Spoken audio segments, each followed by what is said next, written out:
कहीं भी छुपे दुश्मनों का शिकार करेंगे। जो मुनाफिकत का लिबादा उड़े, शिकारी के साथ शिकार करने और खरगोश के साथ दौड़ने में महारत रखते हैं। आर्मी चीफ का वाज़ेह पैगाम। आर्मी चीफ कौम के लिए जो कर रहे हैं वो करते रहें। ऐसे लोग नहीं चाहते जो जमहूरियत का नारा लगाकर अवाम का खून चूसते हैं। गवर्नर सिंध का तकरीब से खिताब। खुर्रम में पायदार अमन के लिए अमायदीन का जरगा आज होगा। इस्लामाबाद में साबिक सेनेटर सज्जाद मियां के घर पर फरीकैन के अमायदीन आमने सामने बैठेंगे। वजीर दाखिला मोहसिन नकवी का स्पीकर कौमी असम्बली से सियासी उमूर और मुल्क की मजमूई सूरत हाल पर तबादला ख्याल। तहरीक इंसाफ खैबर पख्तूनख्वा के सदर जुनैद अकबर ने पार्टी रहनुमाओं का पहला इजलास आज तलब कर लिया। 8 फरवरी को सवाबी जलसे की तैयारियों पर हिकमत अमली तय की जाएगी। PTI दौर में पंजाब के सरकारी अस्पतालों में मुस्तहक अफराद का अद्वियात से महरूम रहने का इंकशाफ।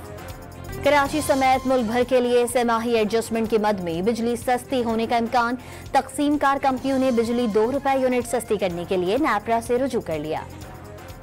अमेरिका ने तिजारती जंग छेड़ दी। चीन, कनाडा और मैक्सिको पर नए टैरिफ लागू कर दिए।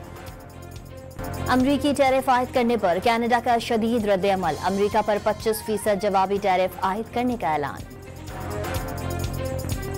और कराची में साहिल किनारे सुबह सवेरे 5वीं विमेन पावर मैराथन का इनेकाद।